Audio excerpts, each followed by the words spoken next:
வாங்க இன்னைக்கு ஒரு ஆச்சரியமான பயணத்துக்கு போகலாம். இது ஒரு தனிநபரோட மனசுக்குள்ள, அவரோட பிரக்னிக்குள்ள நாம செய்ய போற பயணம். அந்த நபர் தத்துவ ஞானி ஜே. கிருஷ்ணமூர்த்தி. அவரோட தனிப்பட்ட குறிப்பேடு வழியா அவரோட சிந்தனைகளுக்குள்ள ரொம்ப ஆழமா போக போறோம். இந்த பயணத்தை அவருடைய குறிப்பேட்டிலேருந்து எடுத்த ஒரு மர்மமான வரியோட ஆரம்பிக்கலாம். கேட்கவே ஒரு மாதிரி இருக்குல்ல, உடம்புக்குள்ள ஏதோ விசித்திரமா நடக்குது, ஆனா அது என்னன்னு சொல்ல முடியல. தூங்க போகும்போது அது இன்னும் தீவிரமாகுது. அவருக்குள்ள என்னதான் நடந்திருக்கும்? சரி வாங்க, இதுக்குள்ள இன்னும் கொஞ்சம் ஆழமா போவோம். கிருஷ்ணமூர்த்தி குறிப்பிட்ட அந்த விசித்திரமான உடல் அனுபவம், அதாவது அவர் த ப்ராசஸ் அப்படின்னு சொன்ன அந்த மர்மமான செயல்முறைனா என்னன்னு பார்க்கலாம். முதல்ல ஒரு விஷயத்த நாம தெளிவா புரிஞ்சுக்கணும். இது ஏதோ மன ரீதியான அனுபவம் இல்ல. இது முழுக்க முழுக்க ஒரு பிசிக்கல், அதாவது உடல் ரீதியான ஒரு நிலை. அவர் விவரிக்கிற மத்த பிரெக்னி நிலைகளுக்கும் இதுக்கும் எந்த சம்பந்தமும் கிடையாது. இப்போ நீங்க நினைக்கலாம், ஒருவேளை அவர் ஏதாவது மருந்துகள் எடுத்துக்கிட்டாரா இல்ல விரதம் இருந்தாரான்னு. ஆனா உண்மை அது இல்ல. பாருங்க, அவரோட வாழ்க்கை முறை ரொம்பவே ஒழுக்கமா கட்டுப்பாடா இருந்திருக்கு. கிட்டத்தட்ட 30 வருஷமா டீ காஃபி கூட இல்ல. எந்த ஒரு குறிப்பிட்ட தியான முறையையும் அவர் பின்பற்றல.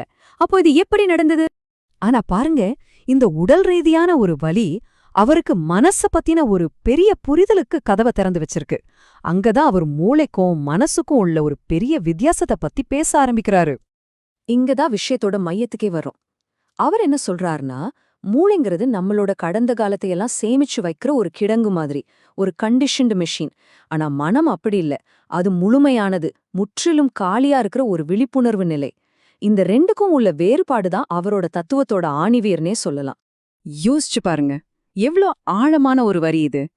நம்ம மூளை எப்பவுமே நேற்றையில தான் வாழுது. இன்னைக்கு நேற்றையோட நிழல், நாளைக்கு அந்த நிழலோட தொடர்ச்சின்னு சொல்றார். அப்போ ஒருவேளை நாம எல்லாருமே இந்த நிழல்கள்ல தான் வாழ்ந்துட்டு இருக்கோமா? அப்போ ஒரு முக்கியமான கேள்வி வருது. நம்ம மூளை கடந்த காலத்தோட ஒரு சிறைச்சாலைனா அதிலிருந்து வெளியே வர்றதுக்கு என்னதான் வழி?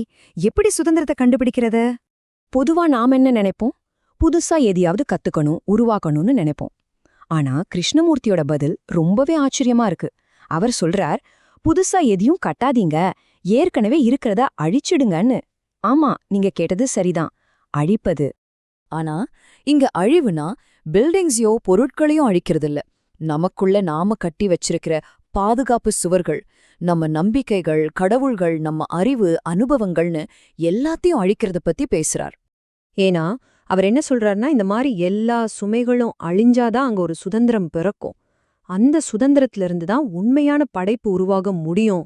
சரி, அழிவுதான் வழின்னு சொல்லிட்டார். ஆனா எப்படி அழிக்கிறது? போராடி அழிக்கிறதா? அது இன்னொரு சண்டைய தானே உருவாக்கும். அப்போ இதுக்கு என்னதான் வழி? அதுக்கு அவர் சொல்ற வழிதான் காணும் கலை, அல்லது தி ஆர்ட் ஆஃப் சீயிங். அதாவது எந்த விதமான அபிப்பிராயமும் இல்லாம, கற்பனையும் இல்லாம, நல்லது கெட்டதுன்னு முத்திர குத்தாம ஒரு விஷயத்த அப்படியே பாக்குறது.